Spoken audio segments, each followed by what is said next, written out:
नमस्कार, आपण पाहत आहात देववाणी आणि आता पाहूया आजच्या दिवसभरातील महत्त्वाच्या घडामोडी।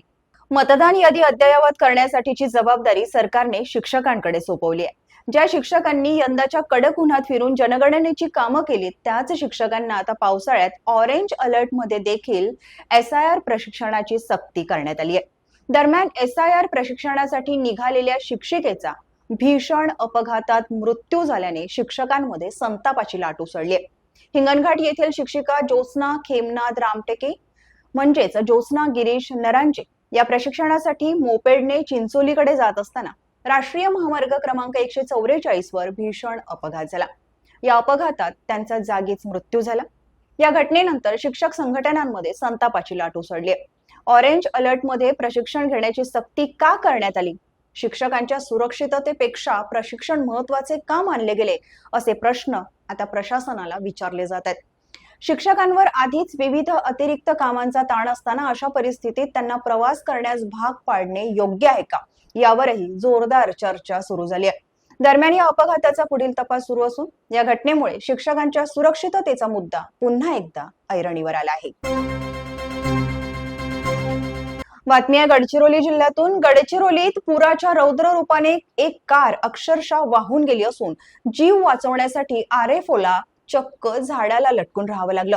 गेल्या 3 दिवसांपासून सुरू असलेल्या मुसळधार पावसामुळे गडचिरोली जिल्ह्यातील नदी नाले दुथडी भरून वाहत आहेत। अशातच आष्टी मार्गावरील रेंगेवाही नाल्यावर एक मृतदेहाचा ठोका चुकवणारी घटना घडली। वन विभागाचे range forest officer Mohammed Azharuddin हे आपल्या क्रेटा कारने मुलचेराकडे जात असताना पुलावरून वेगाने वाहणाऱ्या पुराच्या पाण्याचा अंदाज चुकला आणि काही क्षणातच त्यांची कार पुराच्या प्रचंड प्रवाहात वाहून गेली। मात्र प्रसंगावधान राखत अझरुद्दीन यांनी कारमधून बाहेर पडत जवळच्या झाडाचा आधार घेतला। चहूबाजूंनी उसळलेल्या पुराच्या पाण्यात ते बराच वेळ झाडाला लटकून जीव वाचवण्याचा संघर्ष करत होते। या घटनेची माहिती मिळताच तहसीलदार, आपत्ती व्यवस्थापन पथक आणि स्थानिक प्रशासन घटनास्थळी दाखल झाले। जीवाची पर्वा न करता बचाव पथकाने दोरीच्या सहाय्याने धाडसी रोप रेस्क्यू करत अझरुद्दीन यांना सुखरूप बाहेर काढलं। बल्लारपूर शहरात अल्पवयीन बालकांकडून दुचाकी चालवण्याचे वाढते प्रमाण आणि त्यातून होणाऱ्या अपघातांना आळा घालण्यासाठी वाहतूक पोलिसांनी आता कडक पावले उचलली आहेत।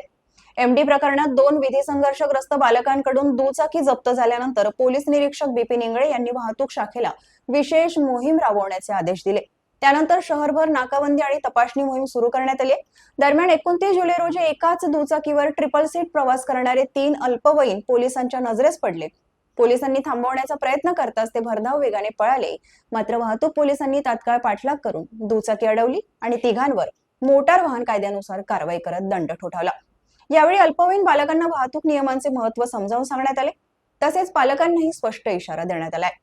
अल्पवयीन मुलांच्या हातात वाहनाची चावी देऊ नका, अन्यथा मुलांसोबतच पालक आणि वाहन मालकालाही कायदेशीर कारवाईला सामोरे जावे लागू शकते। पोलीस निरीक्षक बिपिन इंगळे यांनी सांगितले की शहरातील नागरिकांच्या सुरक्षिततेसाठी ही मोहीम यापुढे सुरू राहणार असून अल्पवयीन चालक, ट्रिपल सीट, विना हेल्मेट वाहन चालक आणि वाहतूक नियमांचे उल्लंघन करणाऱ्यांवर कठोर कारवाई केली जाणार आहे। चंद्रपूर जिल्ह्यातील भद्रावती शहरात पोलिसांनी मध्यरात्री धडक कारवाई करत सुरू असलेल्या जुगार अड्ड्यावर छापा टाकला। गुप्तदारांकडून मिळालेल्या खात्रीशीर माहितीच्या आधारे पोलिसांनी डोलारा तलाव परिसरातील पंचशील नगर येथे अचानक धाड टाकली। यावेळी काही जण पत्त्यांवर पैशांची हारजीत लावत जुगार खेळताना रंगेहात पकडले गेले। या कारवाईत एकूण 9 आरोपींना ताब्यात घेण्यात आले, तर घटनास्थळावरून 7 मोटारसायकली, 6 मोबाईल फोन, रोख रक्कम आणि इतर साहित्य असा तब्बल 5,98,530 रुपयांचा मुद्देमाल जप्त करण्यात आला। या प्रकरणी सर्व आरोपींविरुद्ध महाराष्ट्र जुगार प्रतिबंधक कायद्याच्या कलम 12A अंतर्गत भद्रावती पोलीस ठाण्यात गुन्हा दाखल करण्यात आला असून पुढील तपास सुरू आहे। चामोर्शी तालुक्यातून एक अत्यंत मोठी बातमी समोर आली आहे। रेगडी अर्थात दीना जलाशय 100% भरला असून सांडव्यावरून पाण्याचा विसर्ग सुरू आहे। नदीकाठच्या नागरिकांना प्रशासनाचा हाय अलर्ट दिला आहे। गडचिरोली जिल्ह्यात सलग सुरू असलेल्या मुसळधार पावसामुळे चामोर्शी तालुक्यातील रेगडी म्हणजेच दीना जलाशय आता पूर्ण क्षमतेने भरला आहे। त्यामुळे 31 जुलै रोजी सकाळी 6 वाजतापासून सांडव्यावरून पाण्याचा विसर्ग सुरू करण्यात आलाय। पाटबंधारे विभागाच्या माहितीनुसार जलाशयाची पाणी पातळी 232.25 मीटर इतकी झाली असून सध्या सुमारे 125.66 क्युमेक्स वेगाने पाण्याचा विसर्ग सुरू आहे। धरणाच्या पाणलोट क्षेत्रात अजूनही मुसळधार पाऊस सुरू असल्याने येत्या काही तासात विसर्गात आणखी वाढ होण्याची शक्यता व्यक्त करण्यात आली आहे। याच पार्श्वभूमीवर प्रशासनाने नदीकाठच्या गावांमधील नागरिकांना सतर्कतेचा इशारा दिला आहे. नदीपात्रात जाणे टाळा, जनावरे आणि शेतीची साधने सुरक्षित ठिकाणी हलवा आणि कोणत्याही अफवांवर विश्वास न ठेवता प्रशासनाच्या सूचनांचे काटेकोर पालन करा, असे आवाहन करण्यात आले आहे. दरम्यान जिल्हा प्रशासन, पाटबंधारे विभाग, पोलीस आणि ग्रामपंचायती परिस्थितीवर सातत्याने लक्ष ठेवून आहेत. यवतमाळमध्ये पुराच्या पाण्यात चक्क अर्टिगा कार वाहून गेल्याची घटना घडली आहे. या घटनेत वडिलांनी मृत्यूच्या दाढेतून स्वतःला वाचवलं, मात्र पत्नी आणि 2 चिमुकल्या मुली अजूनही बेपत्ता आहेत. मुसळधार पावसाने यवतमाळ जिल्ह्यात हाहाकार माजवला असून दारव्हा तालुक्यातील दहेली गावाजवळ कुपटी नदीवरील पुलावर एक हृदयद्रावक दुर्घटना घडली. राळेगाव येथील एक कुटुंब कौटुंबिक कार्यक्रम आटोपून लोणीकडे परतत असताना अविनाश खंडारे यांच्या अर्टिगा कारने पुराच्या पाण्याने वेढलेल्या पुलावरून जाण्याचा प्रयत्न केला, मात्र काही क्षणातच कार प्रचंड प्रवाहात वाहून गेली. अविनाश खंडारे यांनी प्रसंगावधान राखत कारमधून बाहेर पडून झाडाचा आधार घेत स्वतःचा जीव वाचवला, मात्र त्यांची पत्नी माधवी खंडारे आणि 2 चिमुकल्या मुली प्राची व साची यांना बाहेर पडण्याची संधीच मिळाली नाही. तिघेही पुराच्या पाण्यात वाहून गेले असून त्यांचा अद्याप शोध सुरू आहे.